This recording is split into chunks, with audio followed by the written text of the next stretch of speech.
Happy Halloween from Phil's Phlicks. This is episode number 4, and as it is Halloween 2017, I'm watching one of my all-time favorites, Ghostbusters from 1984. This film has been such a huge part of my life, all the way from about 1986 to today. This film takes place primarily in New York City, and this is the New York Public Library. At the time they were making this film in 1983, there was a renovation going on. That's why you see so much scaffolding there. Here we get our first glimpse of the librarian, played by character actress Alice Drummond. This film basically was the brainchild mainly of Dan Aykroyd and John Belushi, who had acted together in the successful comedy The Blues Brothers and had just finished doing the film Neighbors together, which came out in 1981. At the time, Dan Aykroyd was toying around with the idea of these guys who basically catch and imprison ghosts. In the future, however, they basically were guys who traveled through time and space to capture these ghosts. Unfortunately, Belushi's passing in 1982 put the project on hold for a few years, but got back up and running after Dan Aykroyd took a trip with Ivan Reitman to Martha's Vineyard and finished rewriting the film, which would become known to us as Ghostbusters. Some of the effects you see in this film, you have to remember, this was before a lot of computer technology to do these effects. It was very much practical. The books you saw flying off the shelves was accomplished by an overhead mechanical device that to this day I still cannot see. I've seen Ghostbusters in full screen and in widescreen, and I've yet to see the device that does that. Those card catalog drawers, of course, were pushed from the other side of the wall with some piping in there, which blew them all over the place. And here, of course, we're getting the main theme from the film, Ghostbusters, performed by Ray Parker Jr. with the iconic No Ghost logo in the title. The score to this film was also very well done. It was done by Elmer Bernstein, who had also worked with Ivan Reitman, scoring the film National Lampoon's Animal House, which he produced and John Landis directed. So the three main guys in the cast here, we start off with Peter Venkman, played by the legendary Bill Murray, and later on we'll meet Dan Aykroyd as Dr. Raymond Stantz, and then Harold Ramis, the late great Harold Ramis as Egon Spengler. Harold Ramis actually did co-write the final screenplay of Ghostbusters with Dan Aykroyd. Now, this experiment you're seeing here is actually based off an original experiment done in the late 1960s by a man named Stanley Milgram. It was basically this test where you had two people, one who was reading a series of statements and words that were to be memorized by someone on the other side who had a bracelet attached to them that would administer electric shocks if they could not remember what the words were. It was very much a memory game where they basically were given statements like, red fox, black cat, and then the person on the other side would basically say, blank cat, blank fox. And if the person couldn't give the right answer, the person was instructed to administer an electric shock to them, and they would increase the voltage by increments of 5 or 10, depending on if they got it wrong. So it was very much all about conformity and whether or not people would break their own moral code just to, do this experiment. Two people involved here. The gentleman I have actually seen in another film, but only one other film, and that was the movie Christine, also released by Columbia Pictures a year before Ghostbusters in 1983. The girl that you're seeing here is played by actress Jennifer Runyon, who at the time was really just starting out, but she really made a name for herself throughout the 80s. Jennifer Runyon has done just a ton of films since Ghostbusters, too many for me to mention. But of course, as we learn here, Dr. Peter Venkman is not really as much of a scientist as he lets on to be. Really, he's very much just, a ladies' man. He really uses this simply as more of a hustle, as we'll hear in a later scene. It's pretty much his way of, just using it to get girls. And now we get Dan Aykroyd entering in the scene. Dr. Raymond Stans. Dan Aykroyd, he very much is like, a kid in a candy store in his portrayal. Anything that he hears about paranormal activity, he jumps excitedly about it. He's like, oh, wait till you hear this, something's going on at the public library that could be an actual ghost. And of course, Peter Venkman's upset that he's pretty much, ruining his time with this female student.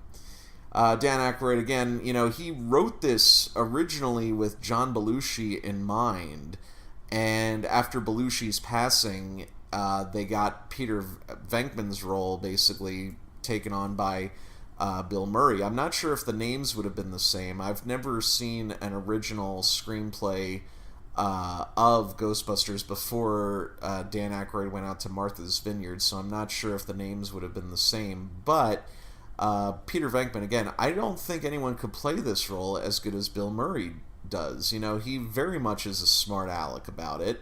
Anyone who saw Bill Murray up to then knew what his craft was like. He had done many years on Saturday Night Live. He had appeared in the comedies Caddyshack, Stripes, and Meatballs, and, he really held his own in those films. And again, Ghostbusters is definitely one of those top 5 movies that people always talk about when they think back on Bill Murray's career over the last 30 years. And now, of course, we get introduced to the late, great Harold Ramis as Dr. Egon Spengler. He does some great facial expressions in this film. And we're about to get a little bit of an ad-lib here. This was very much a film involving a lot of unscripted dialogue. This line here where Harold says, "That would have worked if you hadn't stopped me." That was a complete ad-lib on Harold Ramis's part. Apparently, that thing about boring a hole in your head was based on a real scientific experiment. I don't know what. But, yeah, Harold just saying, "That would have worked if you hadn't stopped me." That's just pure Harold there. Now, of course, this is a great little bit here because, of course, again, Dan Aykroyd's all excited, but Bill Murray is more or less just trying to, make the librarian feel okay in his own way. He does only what he knows, which is kind of scatological humor here. He's about to ask her, has she been menstruating? And that's pure Venkman there, That what kind of question is that? But of course, it brings this great line here.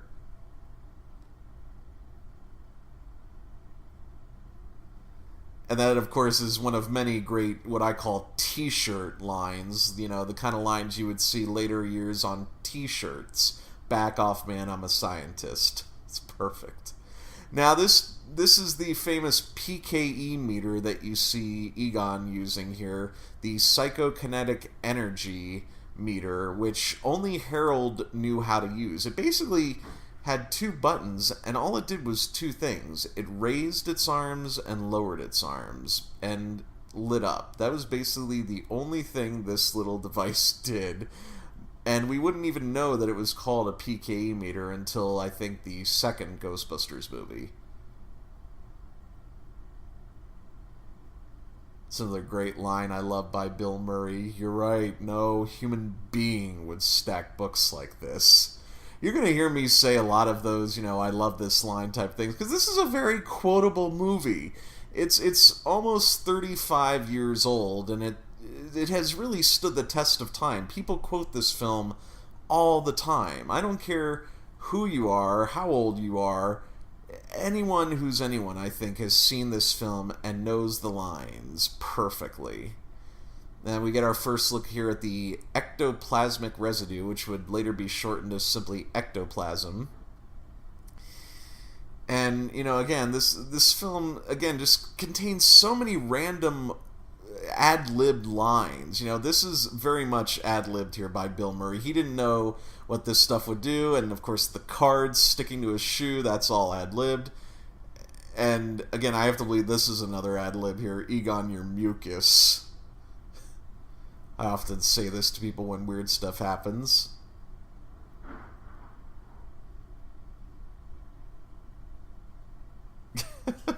Yeah, Dan Aykroyd doesn't need any words to that. Just the shaking of the head and the nodding of the head.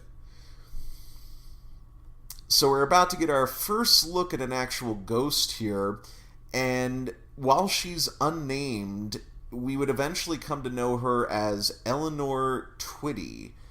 And we found that name out in the 2009 video game of Ghostbusters that was released for the PlayStation and Xbox.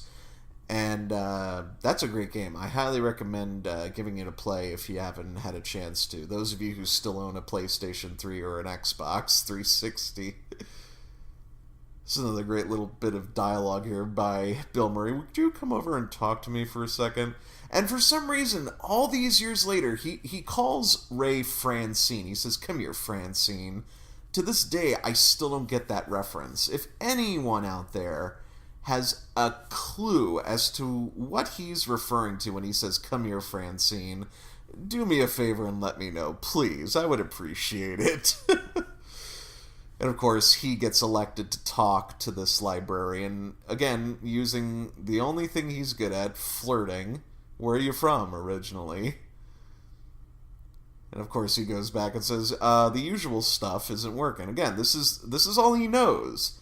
He's not a pro like the other guys. You know, Egon really takes his job seriously. Ray's like the kid in a candy store whenever he gets a chance to, get involved in this stuff. But of course, Ray, using his own tactics, says whatever he knows best. Get her!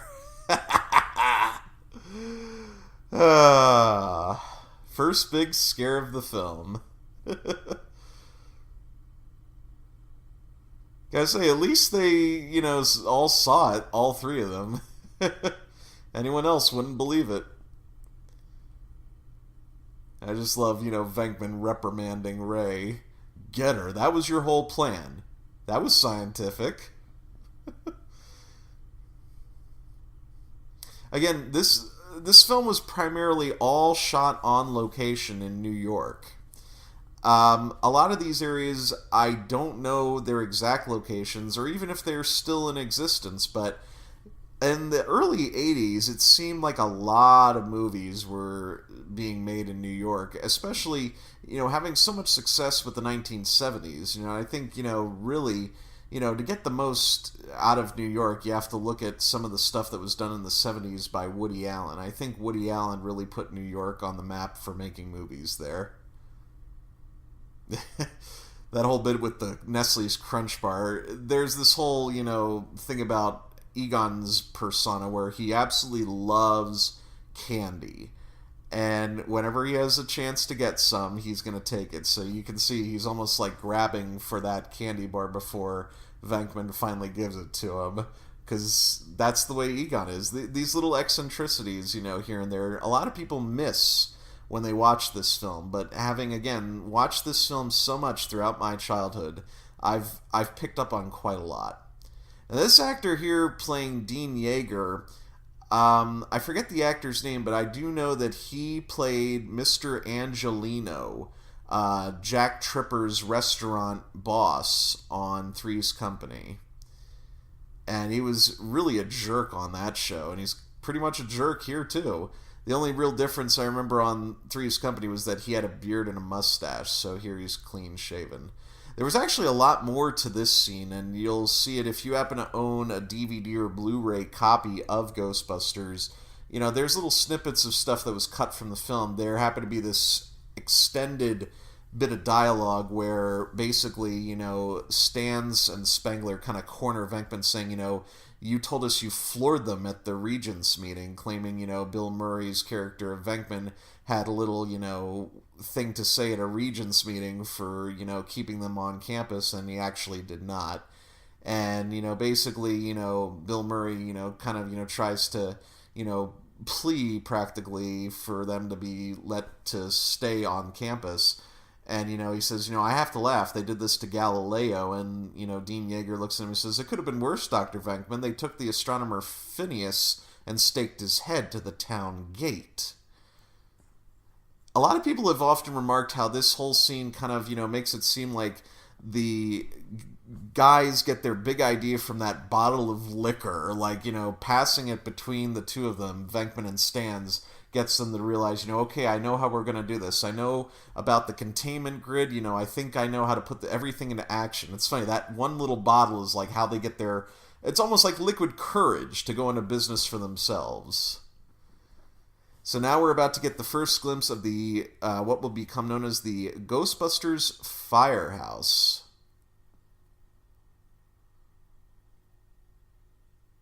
And that is the Hook and Ladder Company. I believe it's number 8 or number 6. I'm not 100% sure if it's 8 or 6, but it is still in existence. They filmed it for this film and Ghostbusters 2. And there's still some remnants of their work there. They still have an original Ghostbusters 2 sign in the main area where they keep the fire trucks.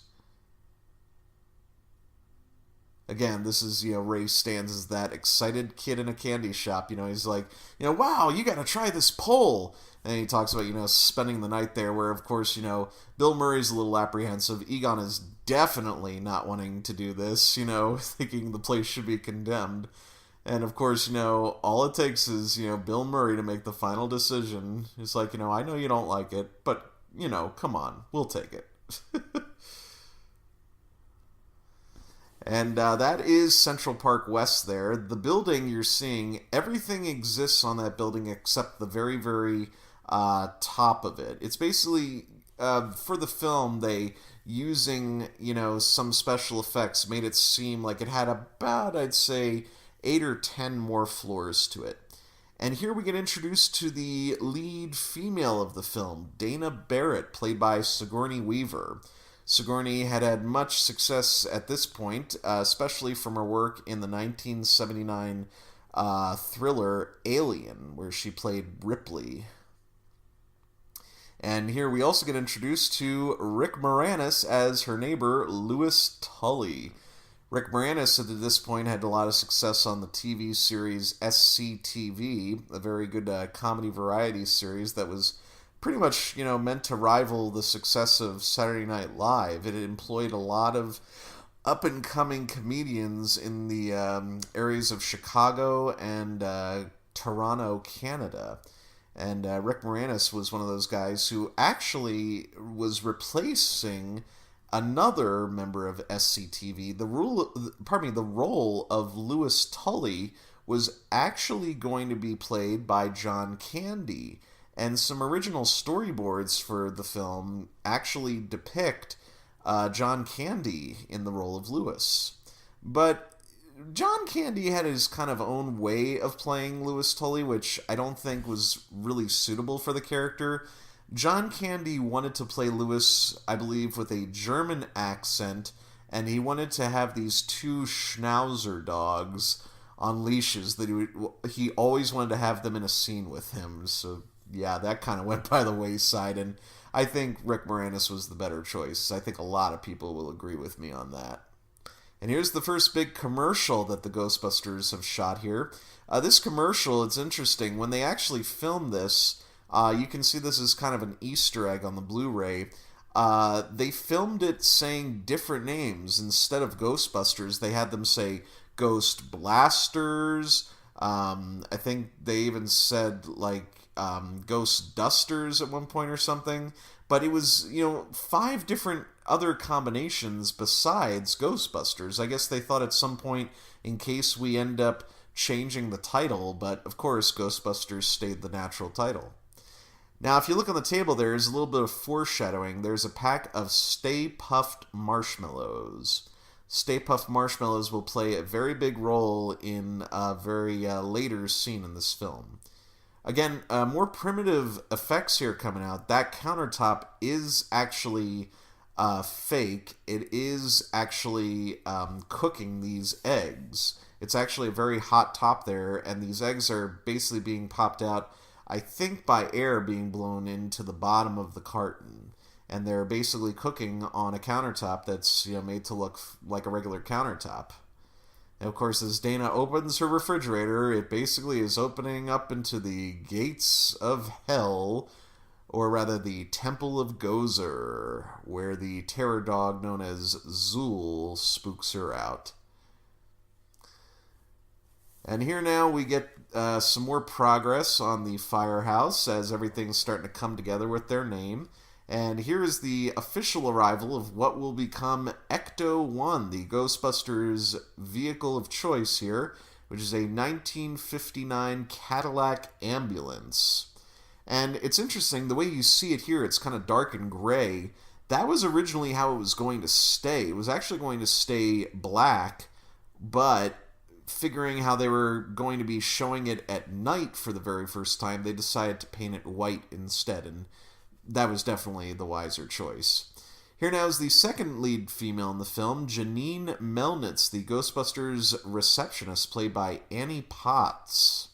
Annie Potts had been slowly working her way up to success in Hollywood at this point. The big film I think she had prior to this was in 1978, a film called Corvette Summer, which she acted in with Mark Hamill from Star Wars. Annie Potts, of course, went on to much success in the 80s on television on the show Designing Women. She was on that show for many years. And she was one of the people to actually come back in Ghostbusters the video game in 2009, once again voicing Janine Melnitz. She also, of course, played Janine in Ghostbusters 2, and she had a lot more style in Ghostbusters 2. In Ghostbusters, she's basically, just your average plain Jane, kind of nerdy and what have you. In Ghostbusters 2, her appearance changed so drastically. She had a lot more style by that time, and I think she was a little more open about herself. And, she also has a lot more of a pronounced New York accent in the second one. In this one, she's got kind of a nasally, whiny voice, but in Ghostbusters 2, it's very much a pronounced New Yorker accent. I love how Bill just leaps over the little partition there. He just springs right up when it's a female all the time. Of course, Janine's reaction to that, I love it, because of course they've had no one calling, no one coming in until now.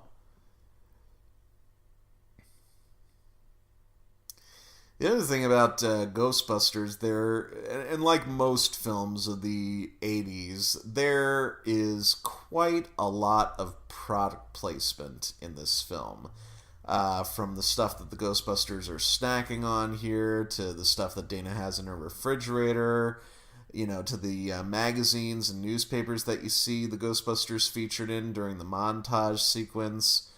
That was something big in the 80s, a lot of product placement. I think just because, I think at the time, that was the age of the yuppie, people buying every single thing that was advertised, no matter what it was, from just, little things you could snack on at home, to home appliances, electronics, you name it, it was featured in a film. People were buying it left and right. Tobin's Spirit Guide, as Egon mentions there, is an actual guidebook to the spirit world. It is actually available to buy. Seriously, go on Amazon.com. You can actually buy Tobin's Spirit Guide. So again, the top of that high-rise is fake, but pretty much what's, if you count down like maybe 8 floors, everything that's below number 8 is pretty much real. This, of course, was all done in a sound stage. This is not the actual high-rise we're seeing here. Now, this again is kind of the primitive stuff you're seeing, as of course, Venkman is looking for ghosts, but he's wearing, civilian clothing. He's not in any kind of uniform or costume or any kind, and he's using what is basically known as a sniffer. It's just this little bulb he's squeezing that's sniffing the air, and this is the only time you see this device, other than I think in that commercial.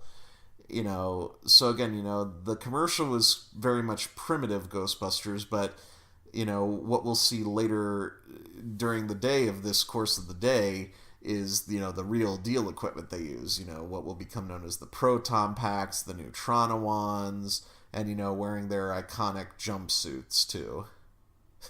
That's a great line. I love that. That's the bedroom, but nothing ever happened in there. What a crime.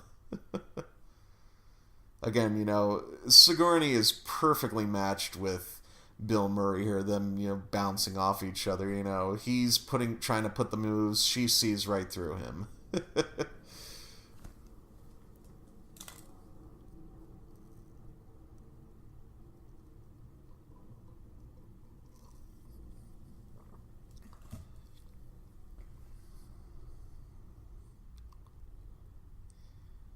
Again, he's using this sniffer, and it's really not even doing all that much.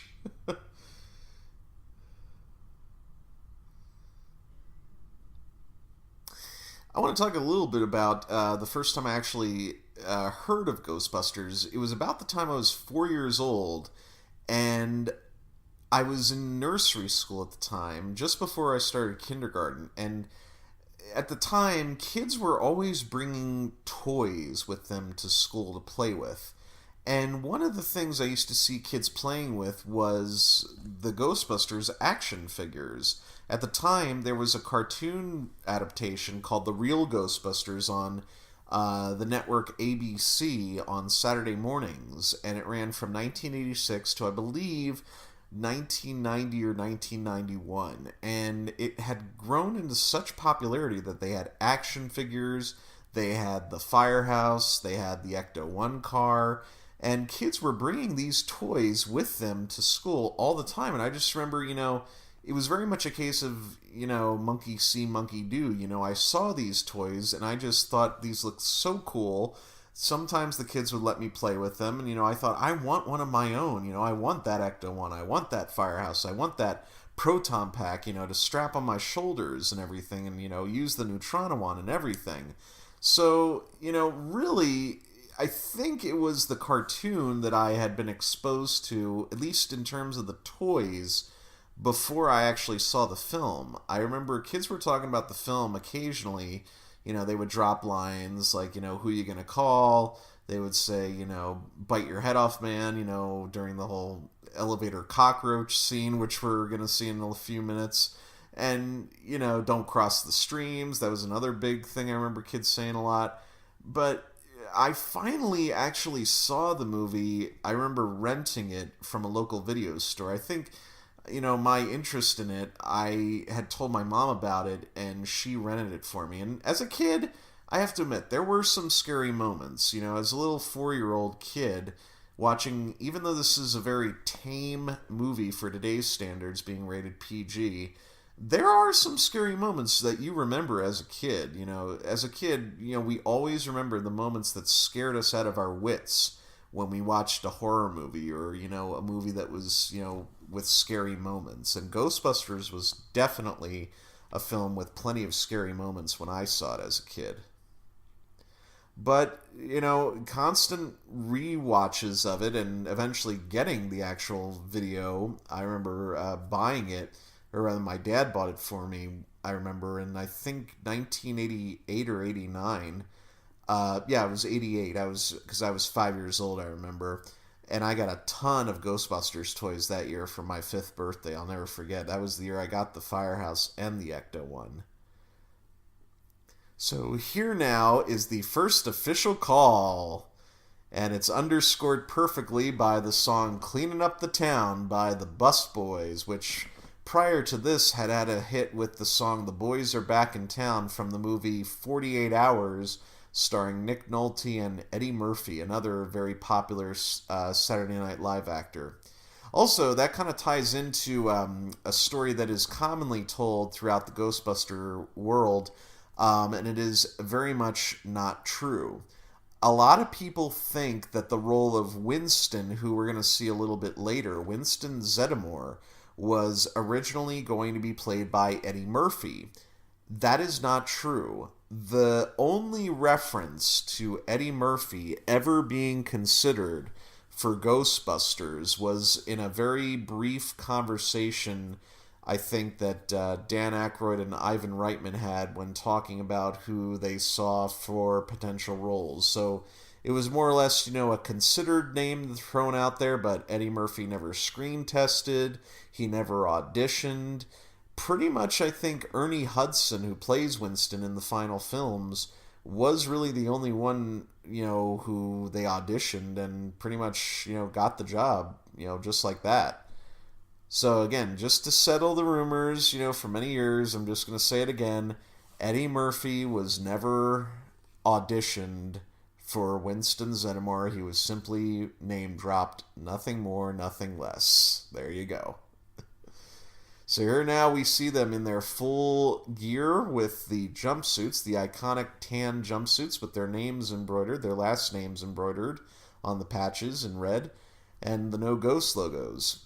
And of course, the Proton Packs are not known as Proton Packs. They won't be called Proton Packs until the second film. And it was really only through the cartoon, the Real Ghostbusters, that they got to be called that. They became known as Proton Packs only through the cartoon. And those goggles that Ray is wearing would be known as the Ecto goggles. Those goggles, believe it or not, were actually used the same year in another movie from a whole different studio. Those goggles were actually used in the Universal Studios comedy 16 Candles, worn by one of Farmer Ted, played by Anthony Michael Hall's geeky friends when they're scoping out the women at the high school dance. So, yeah, a lot of props from this film were actually utilized in other films. The PKE meter was actually reused in the 1991 comedy Suburban Commando with Christopher Lloyd and Hulk Hogan. I don't know how they managed to get those props, but they did. And of course, the line, successful test. A lot of this stuff was done in post-production. The Neutronowan beams that you see, those were fully animated post-production.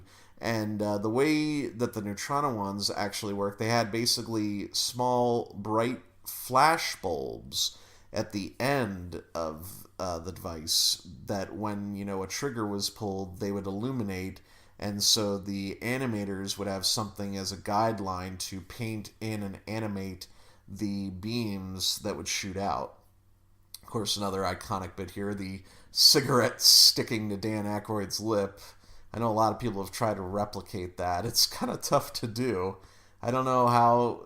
I don't know if he even realized it was happening. He was so in shock, But this ghost here that everyone calls Slimer originally was called Onion Head. And it was called Onion Head because the ghost had a very foul smell. There was a deleted scene involving a married couple on their honeymoon having first exposure to Onion Head in their bathroom, and he just left the most disgusting foul smell.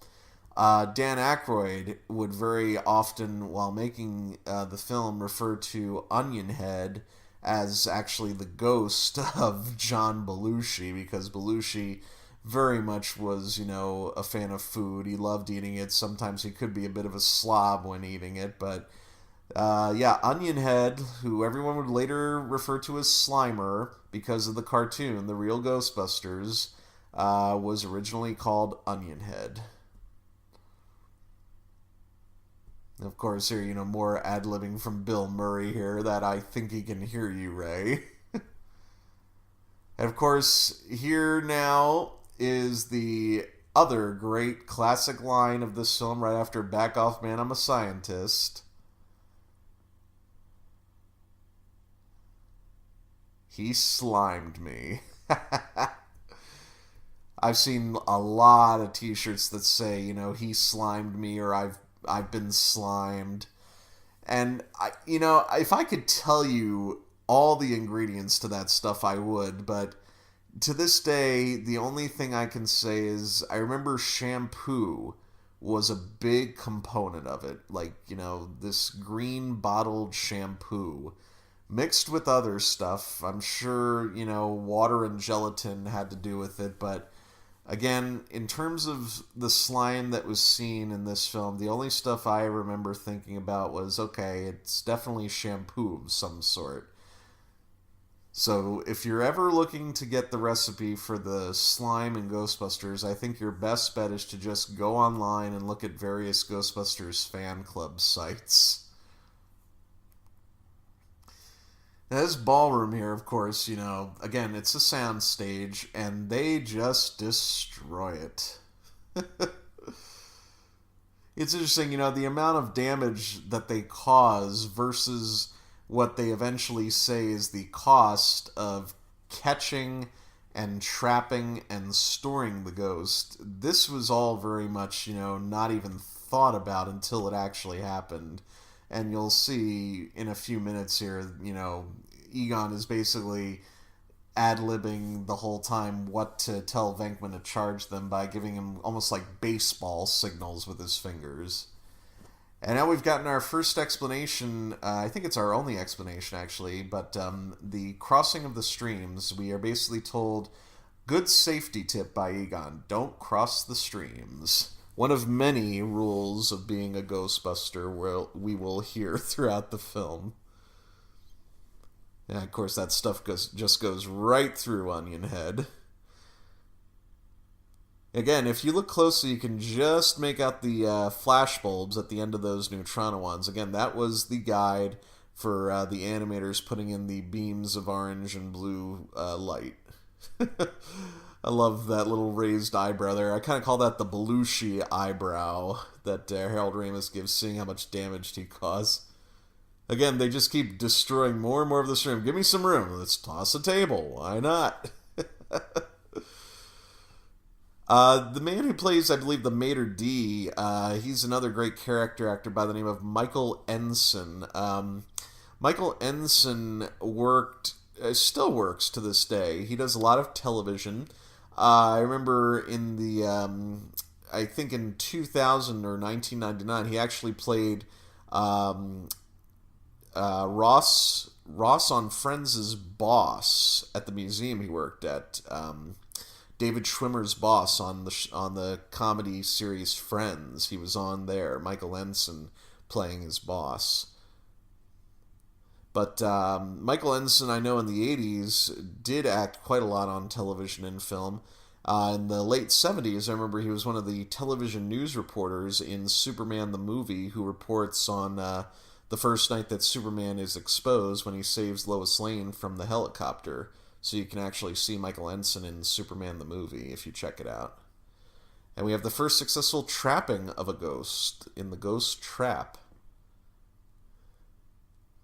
Originally, the Ghost Trap was going to be more of a circular pod, and a lot of the equipment was actually going to take place via the Ghostbusters' hands. They actually had these sort of like little lasers in their gloves that they wore that would shoot out the beams that would eventually, capture the ghosts. And they wore, I remember, helmets, kind of like motorcycle helmets with visors for protection. And they just kind of, changed it all throughout the process to be what it is now. No headgear, just, the jumpsuits, and the trap is rectangular, everything. And here you see, as I said, those baseball kind of signals where Egon's kind of giving Venkman, the sign on how much everything's going to cost here, because they have no idea. But, they figure, oh, that should do it, hey, why don't we charge like $5,000? That should be enough. And it's like, they probably, caused about that amount of damage anyway, so why not? And here we get the big thing also in 80s movies, the montage sequence featuring actual reporters from the news media at the time. This is a real reporter, Roger Grimsby. We're going to get a couple of people in this sequence that have been quite famous over the years. Some still with us, some are not. For the record, that guy in the background with the beard and the long hair, totally just hanging out. He sees a camera and he decides to say, hey, I'll be on camera for a minute. Why not? But some of the featured names in this sequence, Larry King, Casey Kasem, Joe Franklin. Some of these guys no longer with us. Larry King obviously still with us. Joe Franklin and Casey Kasem both have sadly passed away. But they were very big names at the time. Here, of course, Larry King. With a cigarette, I might add, on the air. That's one thing a lot of people point out in the first Ghostbusters is that, so much smoking was going on in this film. It was like, well, it was the early 80s, what did we know about, secondhand smoke at that time? That guy passing Egon is actually one of the producers, Joe Medjuk, for the film. He had a little cameo there. And now, this scene here was actually the very first scene to be shot with the Ghostbusters all together. Bill Murray had just flown in from Europe, I believe, and they all got dressed up in their jumpsuits and started running down the street, and yeah, that was the first scene ever shot. There, of course, Casey Kasem on the radio. Coming up now is Joe Franklin saying, of course, what has been on everyone's mind once they've discovered these guys can, contact or, have experiences with the dead.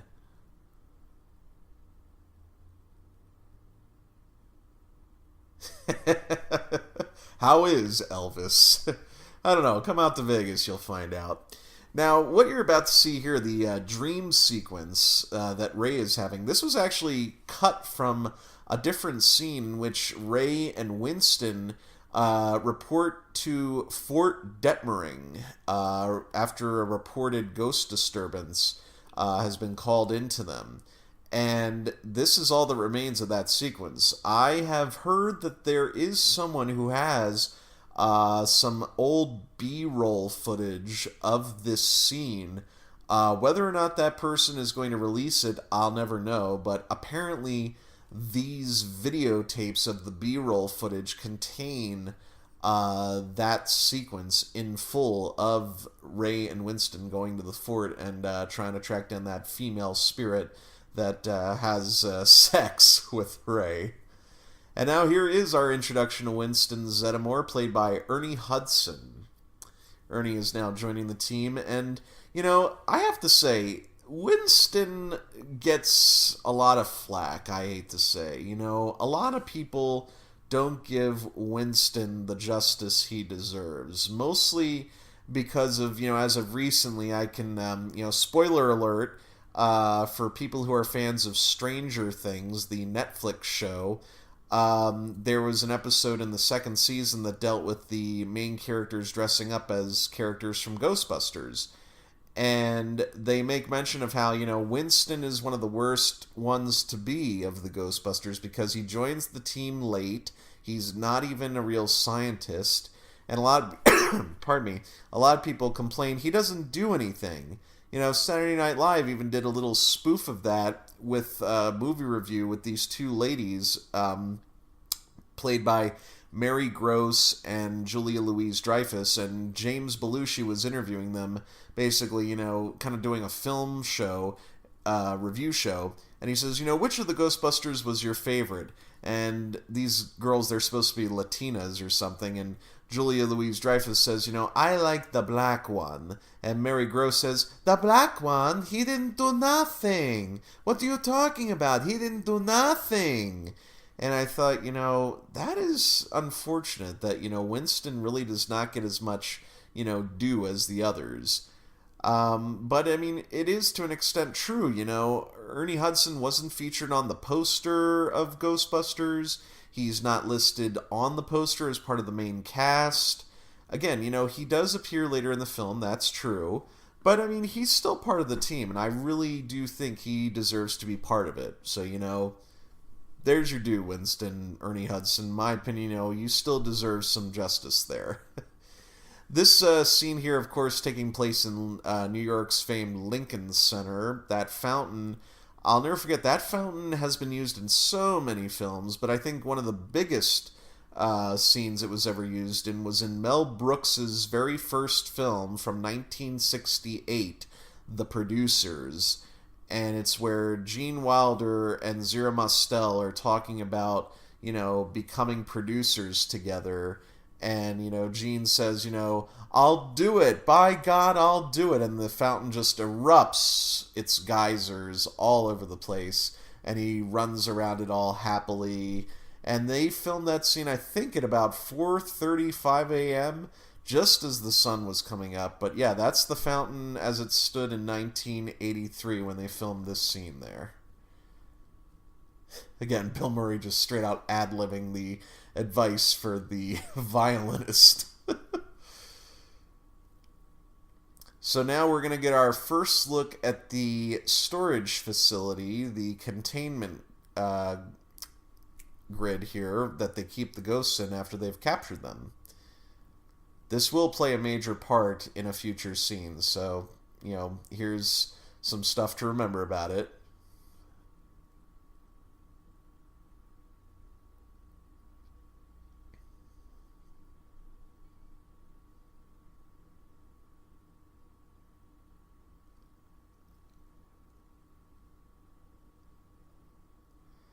So now it's interesting the way that these scenes are all set up here. They're kind of chopped because this whole series of scenes was supposed to all take place right after Ray hands off the traps to Winston for his first day. Basically, after he hands off the traps, this scene right here was supposed to occur with Janine telling Peter there's a man from the EPA in his office. And then after he has the meeting with Walter Peck, the EPA agent, then we were supposed to get the explanation of the containment grid. Then we were supposed to get the Twinkie sequence. And then we're supposed to get the Lincoln Park scene. So it was, or the Lincoln Center scene. So that was all kind of rearranged here. But, it still works. It's just, there's that bad continuity error where you see Venkman back in the slime-stained outfit he was in. But now here is our introduction to, as a man we will later refer to as Dickless, Walter Peck, played by character actor William Atherton. William Atherton, who many people remember for playing real jerks in films. He appeared in the 1984 comedy Real Genius with Val Kilmer. He would later go on to appear as the news reporter, desperate for good publicity, in both Die Hard and Die Hard 2. But one of his first early roles was actually as a good person. He played the boyfriend of Goldie Hawn in Steven Spielberg's first major motion picture from 1971, The Sugarland Express. But of course, again, here he plays a real jerk of a character, Walter Peck. I think, just the name alone, Walter Peck, this really leaves a bad taste in your mouth. But, he's definitely one of the top 10 most hated villains in the 80s film lexicon. Of course, Venkman just challenges him, you go get the quarter, I'll sue your ass for wrongful prosecution. It's like, well, checkmate. Again, more smoking. It was the 80s. Don't question it. Just go with it. And this is the famous Twinkie sequence. Again, more product placement. Twinkies.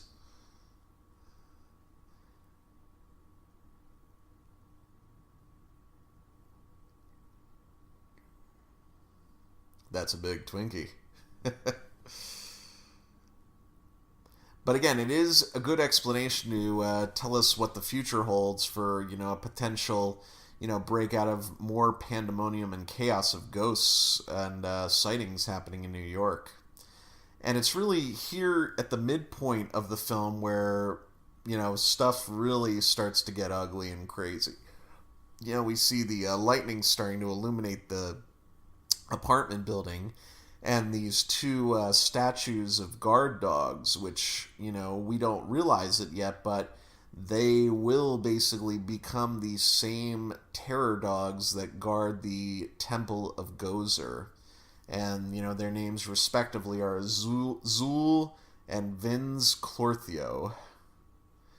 And they will both, now be breaking out of their shells to eventually pursue and possess Dana Barrett and Louis Tully. So now, again, as a kid, watching this stuff, okay, that kind of stuff, seeing the dogs break out of their shells there, that's kind of scary, and it's only highlighted by the score, the incredible score by Elmer Bernstein. He makes it all the more scary. I can't talk. At the time, there we go. At the time of this film, synthesizers were a huge thing. And Elmer used them sporadically throughout the making of Ghostbusters. He, pardon me, he used mostly the harpsichord and a huge brass and strings section of the orchestra to really convey the terror that you were witnessing on the film. But, the synthesizers, like I said, while it was a big thing to use in the 80s, Bernstein was smart to keep it at a minimum. He used a little bit of it in the opening scene where we see the torch of the Columbia Pictures lady illuminated. But again, using the harpsichord as well to kind of underscore the tension, that really helps too. This is another scene where I remember as a kid really scared me because it's that jump scare fright that you don't expect to happen. You just see stuff slowly building up here. Dana is basically getting prepared for her date with Peter. She's getting undressed, she's sitting down, she's by herself. She's really only got one light on in her apartment, the one that she just turned on. There's no other lights here, so the camera starts panning around, and you see it's starting to get a little bit darker here. And you're wondering, okay, is she going to turn on another light here? And then suddenly you see the other light is coming from the kitchen. And to be perfectly blunt, shit's about to hit the fan.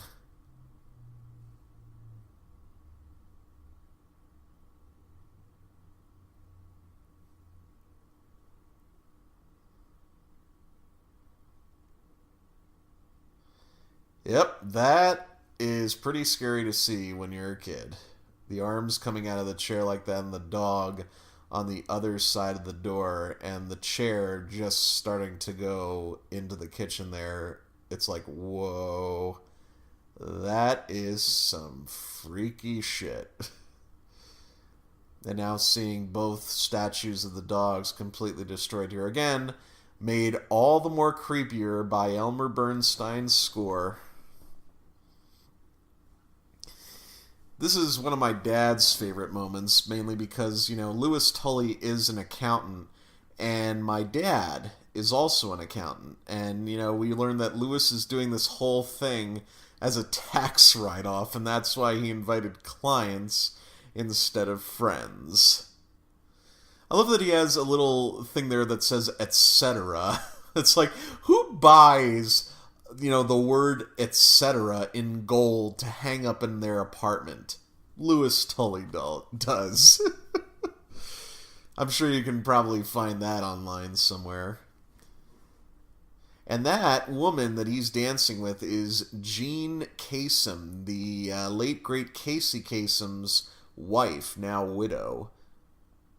So you had both Casey and Jean Kasem in this film.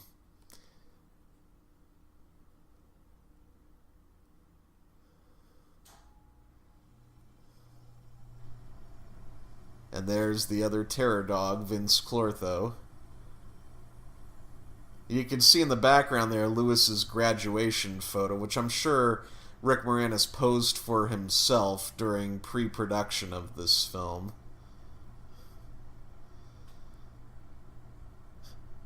Nobody likes a party crasher. Again, the effects you see there, that dog was animated and then put in post-production, but the explosions that they used to blow the doors, those were something. I mean, those doors just exploded all over the place. And again, more stop-motion animation put in post-production of the Terror Dog pursuing Lewis. He goes to this restaurant here, which I think is still in existence. It's called Tavern on the Green. Now, rumor has it, I'm not sure if it's 100% true, but if you see there's some balloons. And apparently there's a little girl in that restaurant celebrating her birthday. And someone has told me, well, I should rephrase that. I have read on numerous websites through the years that the little girl, although you can barely see who she is, apparently the little girl celebrating her birthday is none other than up-and-coming pop singer Debbie Gibson. Again, I'm not 100% sure, but people have said that the girl celebrating her birthday is Debbie Gibson. Personally, I don't see it because, as far as I've known all these years, at least at that time, Debbie Gibson was blonde. I know that she's currently a brunette, but I'm pretty sure back then she was a blonde, and that girl at the table is clearly a brunette. So again, whether or not you believe it, they've said it's Debbie Gibson. I don't know, but it's one of the small rumors that I've heard about this film over the years. So now, Venkman, and I gotta say, I don't know if I would dress like that for a date. It's kind of an odd combination he's got there. So now, of course, she is waiting for the Keymaster. And I love this little bit here that Bill does. He looks on the outside of the door's peephole, and as we all know, you can't see anything on that side, only from the inside.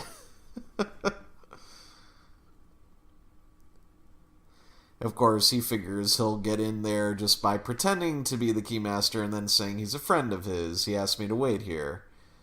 Now, of course, Gozer is something he knows about from talking about it, talking to Dana about it when she was Dana. But now, of course, she's hearing about, or he's hearing about the coming of Gozer from her, and he's starting to wonder, something really is not right here. There's ectoplasmic residue on the kitchen door. She's dressed like this. She's talking weird. So, he's just trying to figure out, are we still going to go out?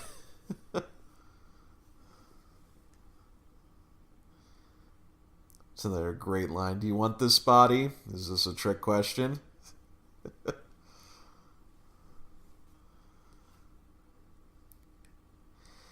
Again, Bill Murray, he's probably got some of the best lines of anyone in this whole cast. It's another one a lot of guys like, I make it a rule never to get involved with possessed people. Well, actually, it's more of a guideline than a rule.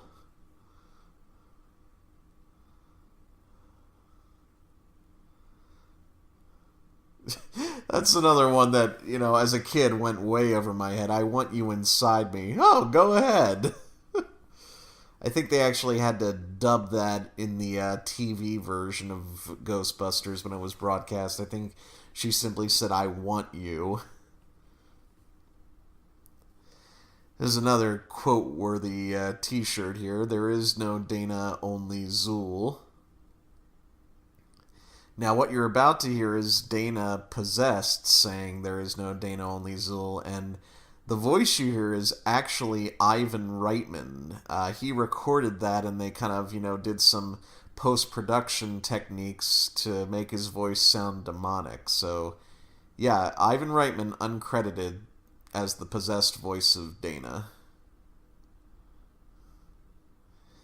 Now, this next stunt you're about to see was actually done courtesy of people who worked with the famous magician Doug Henning. This device that basically levitates Dana above her bed is actually hidden just behind the curtains of the bedroom. She's lifted up, and then it actually allows her to turn 180 degrees. I thought that this is a really impressive stunt here. Because you don't see any wires, you can barely see any of the device. It's just like, wow.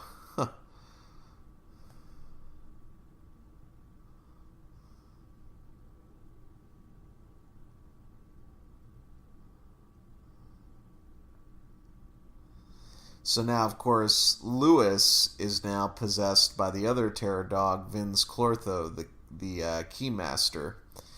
Now, of course, you see his hair is all messed up. He looks like he's been roughed up a little bit. And now he's on, the run trying to find the gatekeeper, Zool.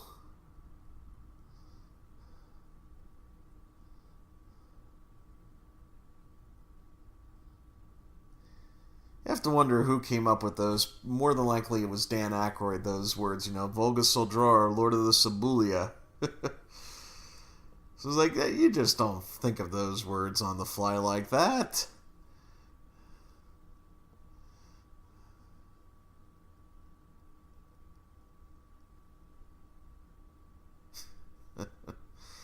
Another great bit of dialogue from Janine here.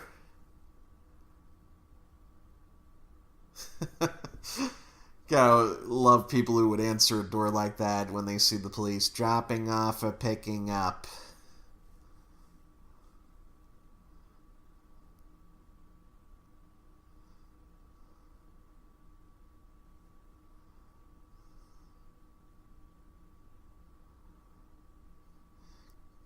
Again, Egon, the only one, knows how to use the PK meter. But he definitely detects something not quite right about this man. That's interesting. The image on the TV screen shows the dog. And of course, that is the well-talked-about colander all wired up that Rick Moranis is wearing on his head.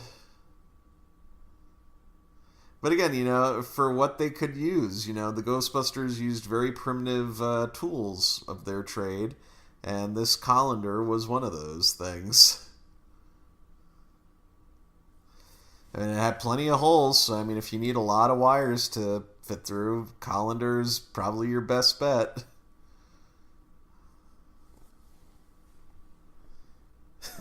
These little looks here that Egon and Janine give each other are just priceless.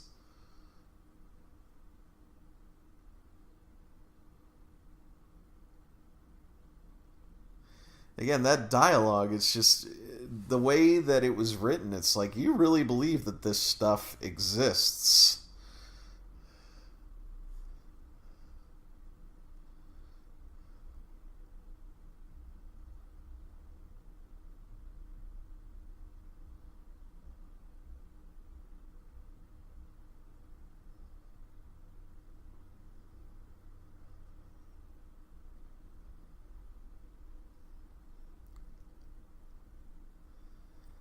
So at least Venkman has gotten Dana to calm down a bit now. Of course, he shot her up with drugs, with Thorazine.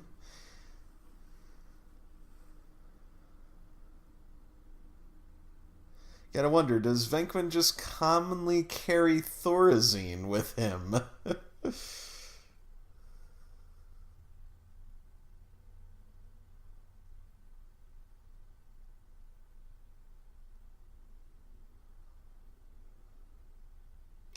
I just spotted something I've never spotted before. There's a Tab soda in the background there. How about that? Tab was basically the alternative to caffeine-free drinks. If people, wanted to still taste something that tasted like Coca-Cola, they could get Tab. Very few retailers still sell Tab. For a while, it was still available in Las Vegas in cans, and they pretty much completely got rid of it by about 2013, I think. So now this sequence here is the sequence that was meant to basically be where Ray and Winston go to the fort to track down the female ghosts that they were called in about. And it's really here where Winston has an opportunity to shine because he starts talking about, the end of the world and all these, things that he remembered reading in the Bible. And it's, connecting. He is actually the one who kind of connects it all to the, idea of it is the end of the world, coming. Have you guys thought about this? And Ray just suddenly starts to realize, my God, Winston actually has a point here. It could very well be the end of the world.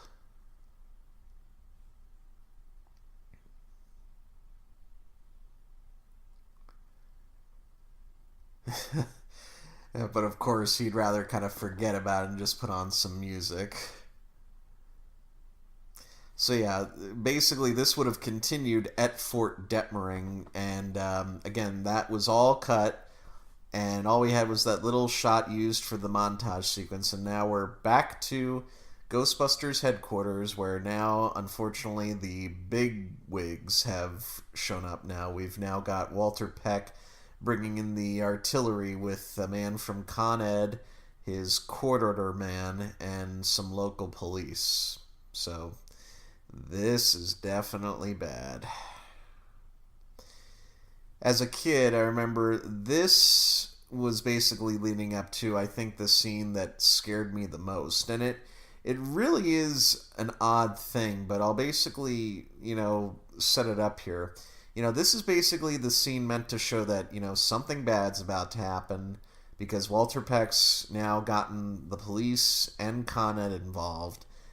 We don't know what he's about to do, but we basically know he's ready to do something come hell or high water. So when the scene begins, I'll tell you, this upcoming scene scared the bejesus out of me when I was a kid.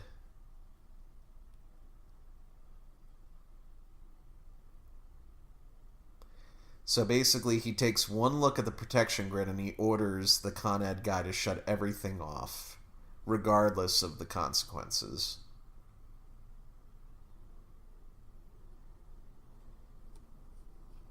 So, of course, Ray and Winston are still basically, it's unknown where they are, but basically they're still at Fort Detmering. So all we've got now are Egon, Janine, Venkman, and Lewis on the premises to watch out for anything that could happen.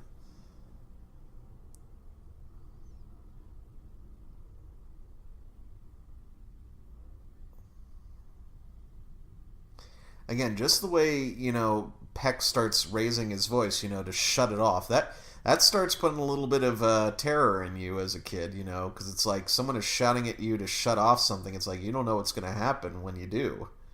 So, that as a kid is kind of setting up the fear a little bit.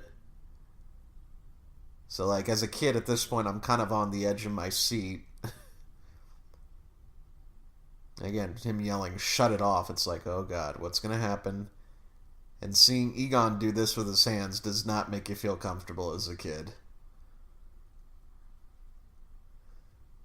And it is right here that as a kid, I absolutely lost it.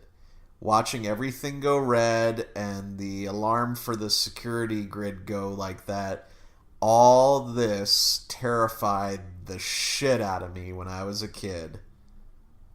Seeing the ghost escape like this, it was just like, oh my God, I could not move. I was just paralyzed with fear watching this when I was a kid.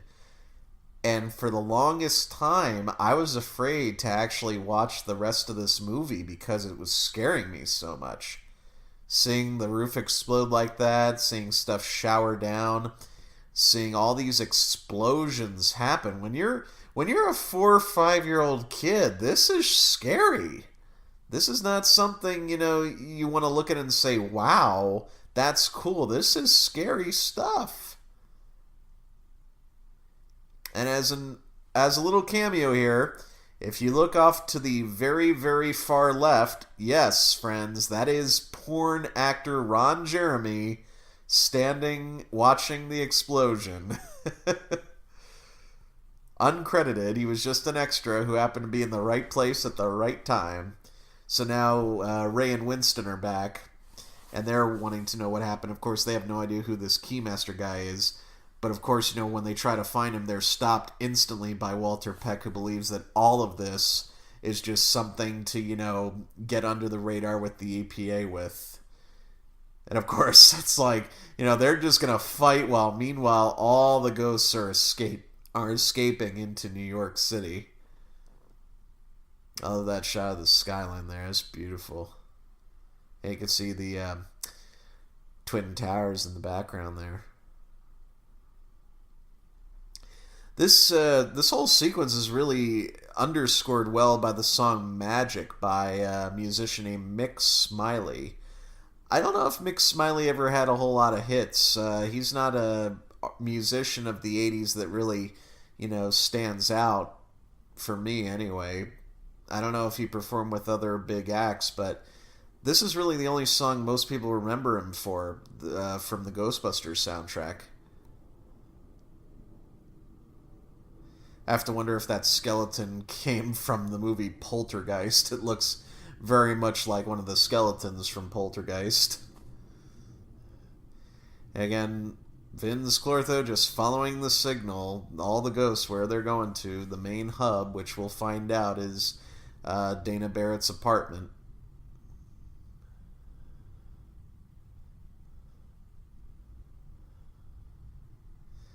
Now, of course, this whole sequence of the ghosts escaping had a lot more going on, a lot more stuff showing where they were headed. One scene had the ghost taking over a 3D movie. One had the ghost going into a office building and, interrupting all these women at work and goosing them and trying to remove their clothes. But all that ended up on the cutting room floor. And Sigourney Weaver actually stood there when they blew that part of her apartment up. They actually had her, I think she was behind like some protective plastic or glass of something that wouldn't allow her to be harmed in any way. But yeah, she was actually on set when they blew up her apartment. It's like, wow, you sure you don't want a stunt double? She was like, no, I'll do it. And she did it, by God. She actually stood there when they blew it up. It's one of the few times that Ray actually gets to hit Venkman after being smacked around by him.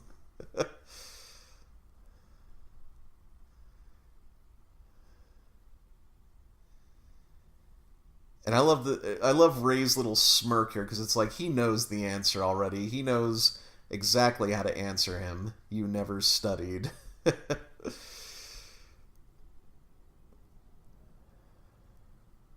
I do think it's interesting that they were thrown in jail, but they still got to keep their blueprints. Normally, from what I understand, when you're thrown in jail, they confiscate anything and everything that's on you.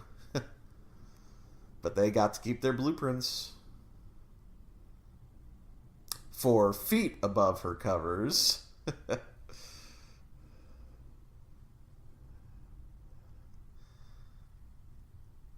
So we hear another reference here from Egon from Tobin's Spirit Guide, Ivo Shandor. Now, Ivo Shandor, the architect who designed the building that Dana lives in, that character was originally going to be in the story instead of Gozer. In the final film, Gozer is portrayed by a woman, an actress by the name of Slavica Johan. And originally, it was going to be Ivo Shandor who appeared, and believe it or not, they considered having Paul Rubens, Pee Wee Herman, portray that role of Ivo Shandor. When they decided to go a different route and have Gozer and portray it as a woman, that idea was scrapped. And we're about to get a small appearance by a man who went on to great success with an 80s, late 80s, 90s, early 90s sitcom called Family Matters, playing the guard in the jail. Here is Reginald Veljohnson, Carl Winslow from Family Matters, playing a cop just like he would on Family Matters, just like he would in Die Hard and Die Hard 2. I don't think Reginald had done much acting at this point. This was probably one of his first appearances in a film, or, any kind of film. But yeah, I mean, he, as we all know, later went on to star as Carl Winslow on Family Matters. All that you see in the background there, that is all a matte painting. So that was all painted in the background. Basically, the blown up portion that you're seeing was pretty much just on a sound stage with, I believe, blue or green screen in the background, and then the matte painting was basically fit into that. Or it's possible it might have been just all darkened or black, because I know sometimes when they do matte paintings, they fit it into an unpainted background. So it might have actually just been an unpainted black background on a sound stage. But it's believable. And now we get the stairway to what will be the Gozerian Temple. Now that the Keymaster and the Gatekeeper have met, that is definitely not a good thing. So now the Ghostbusters are going to the mayor's office here in New York City. That's a real building. And the mayor, Lenny, is played by another great character actor named David Margulies. David Margulies played Lenny the mayor both in Ghostbusters and Ghostbusters 2. Sadly, David passed away about, I believe, a year or two ago. He's one of the last of the original Ghostbusters cast to pass away. Other than Harold Ramis, all the main cast is still around. This little bit here is where we get introduced to the term dickless. William Atherton actually got so upset at Ivan Reitman when he saw him a few years after this film came out because of this scene. So many people kept referring to him as dickless. He said one day he was walking around just in the neighborhood and this busload of like college kids spotted him and they rolled down the window and they shouted at him, "Yo, dickless!" And he said, "I now have to live with being dickless for the rest of my life. I hope you're happy." But of interesting note, and this is very popular among the Ghostbusters fans, originally Dan Aykroyd, when he said that line about the protection grid being shut down, he used the term wee weenie winkle. And Bill Murray just completely lost it. I guess they were just, tossing around, epithets there for Walter Peck. And that was the first thing that came to Dan Aykroyd's mind. And then they had to refilm this scene, of course, because he couldn't say dick on network television at the time. So they used an alternate take of Dan Aykroyd saying the protection grid was shut down by Wally Wick here. And instead of Venkman saying, "Yes, it's true, Your Honor, this man has no dick," they had him saying, "It's true, Your Honor, the man is some kind of rodent, I don't know which." This is, of course, the big line about biblical proportions, and, of course, Bill Murray's great line about dogs and cats living together, mass hysteria. It's like whenever I try to describe just, the kind of craziness that's going on, I'll tell someone, dogs and cats living together, mass hysteria.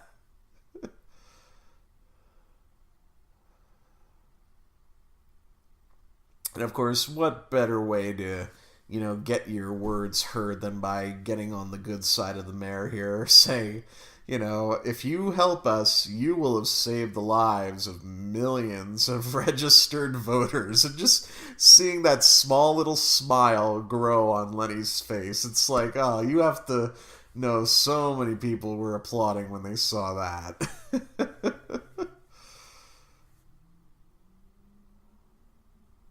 Politics in the 80s.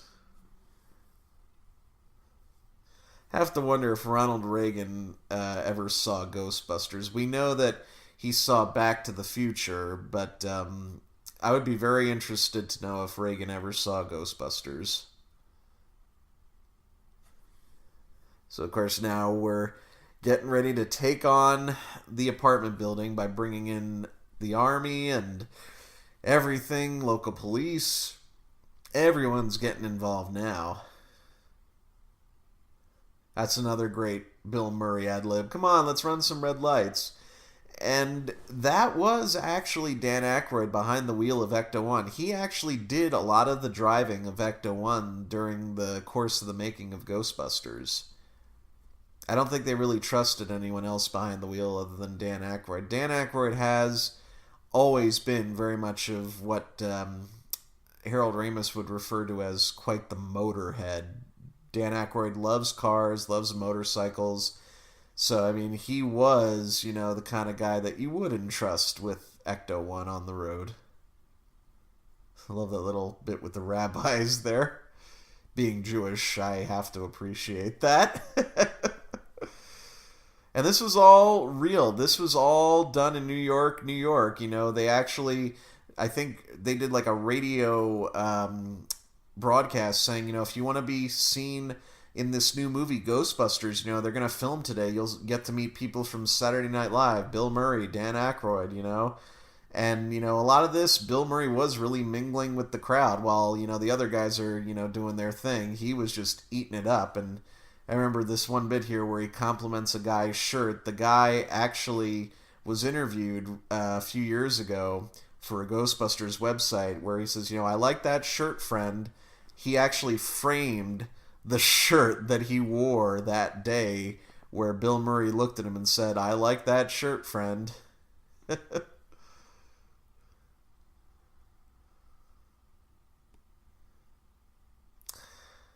Again, Bernstein's score here really makes it all the more, fear driven. You're watching this and it's like, oh God, this is what we're going to have to deal with here, and it is spooky.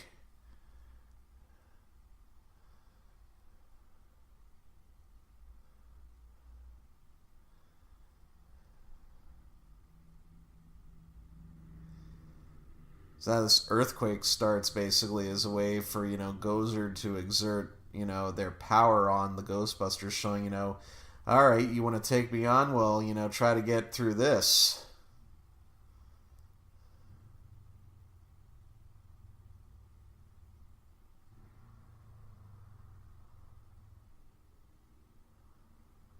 I always thought that was so crazy to see the road just lifting up like that with the police car on it.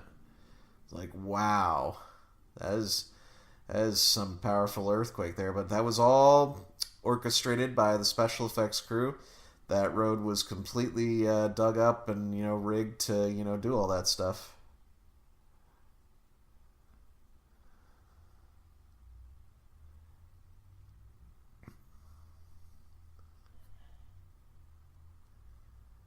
And sure enough, they are still with us. They came out of that little scrap alive. Of course, Bill Murray, again, taking in the crowd's like, don't worry, we've got it, we can handle it. They want to play rough. And it was cool, really all this crowd had to do was chant Ghostbusters, Ghostbusters, Ghostbusters, not knowing a single thing about the film. That's really all that they were instructed to do. Chant Ghostbusters, Ghostbusters, Ghostbusters. So now what you're about to see here is half real and half fake. This stairwell here, pretty much the first two are real and everything else above it is all matte painting.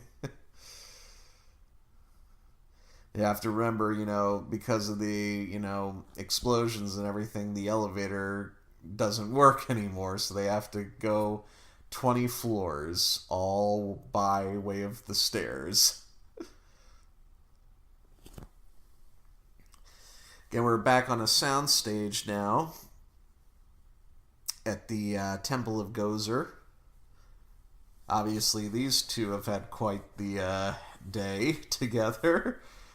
I mean, that was one thing that always confused me. I thought that this was all occurring at night, but it's just because the power of Gozer has created these dark clouds to hover over New York City. So, remember, they got there during the daytime.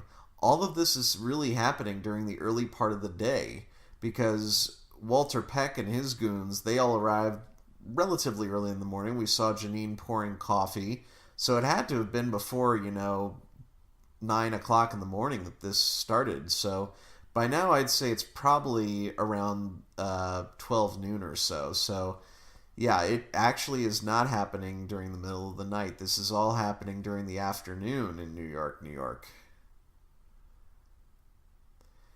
Another great shot coming up here where they walk through the apartment and the camera zooms out. Again, all a matte painting, but the action is put in post-production. It's amazing what they did back then. It's all a matte painting. Not real at all. And one of the categories of, simple answers to pointless questions. Where do these stairs go? They go up. Of course, Venkman decides, I will go first this time, but once he sees that lighting, hey, go ahead, come on, go ahead. So we get the transformation here and the opening of the temple as Dana and Lewis revert to their terror dog form and using the combined power they have open the doors of the Temple of Gozer.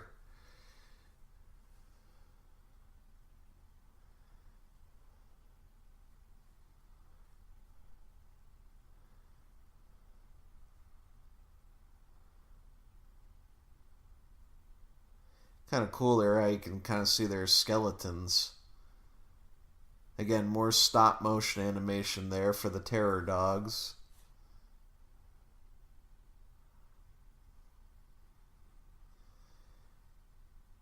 Okay, so she's a dog.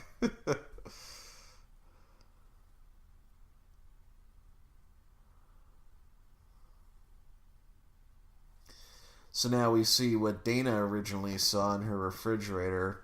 And again, originally this was going to be Ivo Shandor appearing in the temple, and they decided to go a different route and just basically have Gozer in the form of this woman.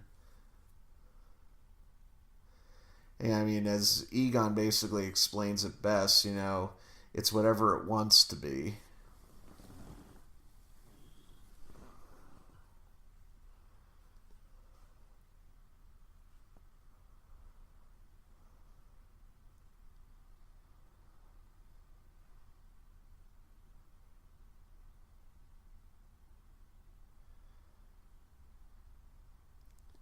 And again, just like he did with the librarian, Peter basically figures, go get her, Ray. Come on, you said it before, get her, so go get her.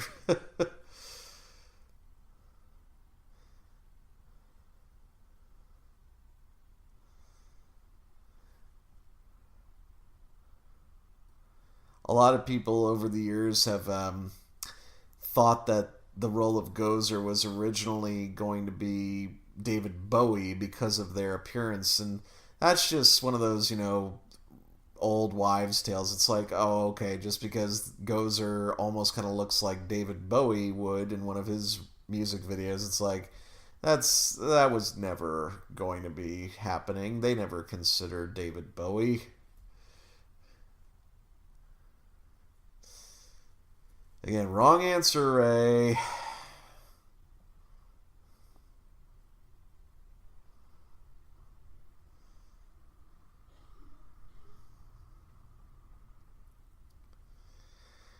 So it's like, lesson learned here, Ray. As explained by Winston, the real voice of reason here.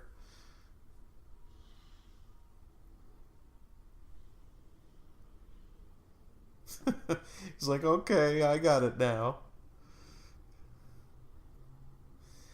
So now, of course, Venkman's like, alright, now let's get down to business.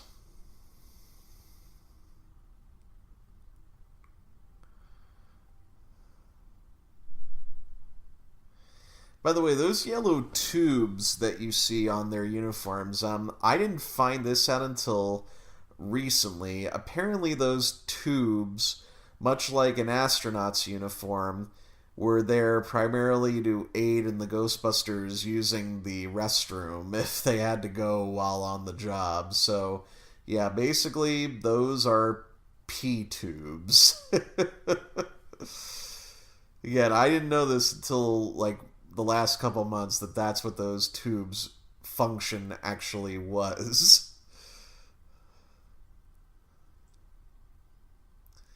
This is one of those what I call poltergeist moments where everything seems like it's finished, but it's not.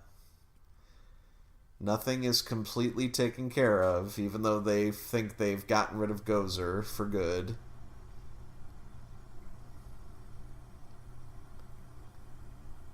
More product placement there, referring to Miller time.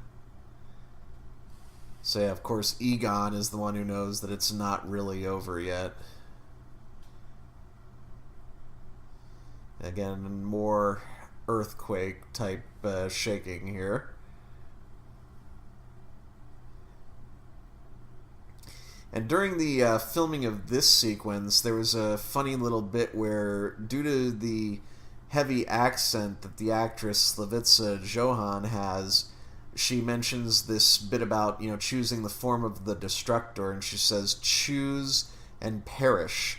During, I think it was like the first take of this sequence, because of her accent, Bill Murray actually said, "Jews and berries? What?" I would have loved to have seen that outtake captured on film. I'm sure it's long gone by now, but I'm sure at some point it still existed in like the B-roll footage while they were making this scene.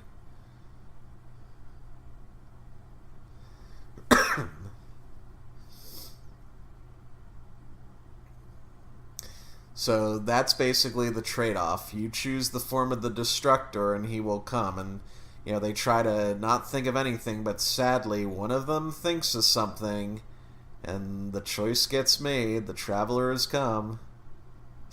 Like that, nobody choosed anything. Of course, Ray backing up slowly, and it's like, Ray, what did you do?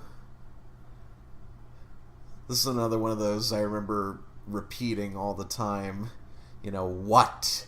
What just popped in there?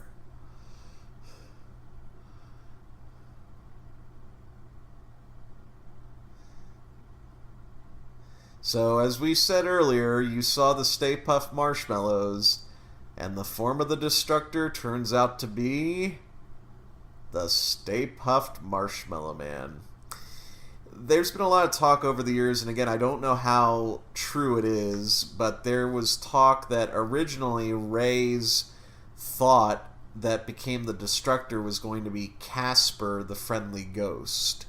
And if you look real closely, the Stay Puft Marshmallow Man kind of resembles Casper. I mean, look at the face there. Look at the eyes. Look at the smile.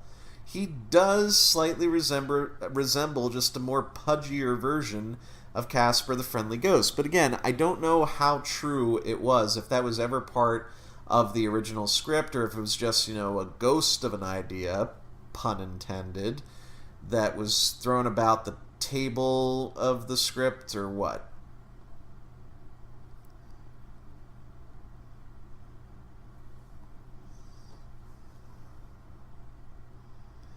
I think Camp Wakanda was a real place. I'm not sure if it was in New York or Canada, but that seems like something Dan Aykroyd would actually reference for some realism. The sets they used for this whole sequence were quite amazing, you know, doing all the miniatures for Stay Puft Marshmallow Man to walk through. Like that fire hydrant you saw shoot up water, that was actually salt. Salt photographed a lot better on camera. But for most of this stuff, these are all optical shots of gentlemen filmed on a soundstage wearing the Mr. Stay Puft uniform, or the costume. And then there are other shots, like, you know, where you see Mr. Stay Puft, you know, wincing in pain and everything. That was all sculptures they specially made, and a little more stop-start animation. But what you see here with the Mr. Stay Puft climbing the building, kind of almost like King Kong, while he's on fire getting roasted, that is actually someone in the costume. And they basically had a guy off camera with a fire extinguisher at the ready. So now, Egon, again, the smartest one of the pack, suggesting, you know, crossing the streams may actually be the only way to take care of this situation, even though, you know, he said it was bad to do. It's definitely looking like the only possible solution. And he gives him that outlook. It's like, there's definitely a very slim chance we'll survive, so how about it? Again, as a kid watching this movie, this film very much is for more adults. You know, it's definitely, I think, the kind of film that I would recommend probably not watching until you're about maybe 10 or 12 years old, because a lot of stuff went over my head. There's a lot of stuff, you know, they talk about that, you know, as a kid, you're wondering, what did that mean? You know, what was that supposed to, you know, do with whatever, you know? But, you know, as a kid watching this, all I could think of was, you know, oh, this is so cool, you know, what they're doing here. All these special effects are amazing, you know, the explosions, you know, the lights, you know, everything you're seeing here. This is so cool. It didn't matter if it didn't make sense. It was just cool to see. Because as a kid, you can't see this stuff every day. The explosions, the sky, turning different colors like that. And then, of course, the marshmallows, coming down on everyone. Of course, the big laugh is seeing Walter Peck get his, due here with all that stuff coming down on him. Boom. That was actually a giant bag of shaving cream that was popped, basically, above his head. And he actually got knocked clear down on the ground when they filmed that. They had to do a quick cutaway. You don't see the aftermath, but you do see him covered with it and screaming, up at Venkman that he hates him. It's kind of garbled there, but basically he looks up after he's gotten all the marshmallow, which is actually shaving cream, tossed down on him, and he screams, "I hate you, Venkman." So we see the aftermath here of, the Ghostbusters covered in what's supposed to be, the marshmallow, the melted marshmallow. Again, it's shaving cream. And what I think was interesting about this, of course, as Bill Murray, only could, he is the one member who has the least amount of marshmallow on him. He has to be the one standout because, hey, I'm Bill Murray. What are you going to do about it, right? So now we wonder, what happened to Dana and Lewis, and we see these charred remains of the terror dogs. So, it does get kind of emotional here because you're thinking, oh my God, because they crossed the streams and closed the temple and destroyed it, the dogs, Dana and Lewis were destroyed as well. They were killed. But then we start to see this, and it's like, hey, wait a minute. No, they're still alive. They're in there. They're in these shells of the dogs. And again, the score works so beautifully here. Again, Elmer Bernstein's score for Ghostbusters is a combination of spooky, creepy, heartwarming, and just very beautiful, tender, pieces of music. I highly recommend giving his score a listen. If any of you listening out there are interested in obtaining a copy of his score, it is out of print, but I do own a copy of it. So if you're ever interested in obtaining a CD copy of it, feel free to reach out to me and let me know. Send me a private message. I'll talk to you about getting a copy. So successfully, Dana and Lewis are back to normal. Basically just waking up from a bad dream, it seems.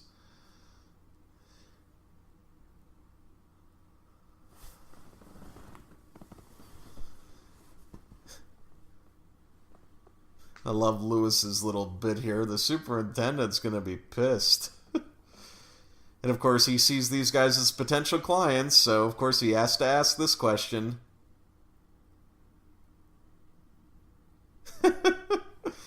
That's probably my dad's favorite line of that whole film. Who does your taxes? And what better way to end the film than by the guy that everyone says didn't do nothing, but to me he has the best line here for being the last line. I love this town. And they go out basically getting a victory cry here, They did it. They saved the world, as they say on the poster. They're here to save the world, and they did it. Ghostbusters, man, I'll tell you. I have had this film be a part of my life for over 30 years now, and it never gets tiring. I will watch this film as much as I want to. I'll watch it once a week. I'll watch it 5 times a week. This film just keeps coming back to me all the time with, new stuff they put out, new movies, new TV shows, referencing it, spoofing it, doing a satire of it. And it's because it is such a huge part of the 80s pop culture lexicon. It is nostalgic. It is memorable. People quote it. People dress up as characters.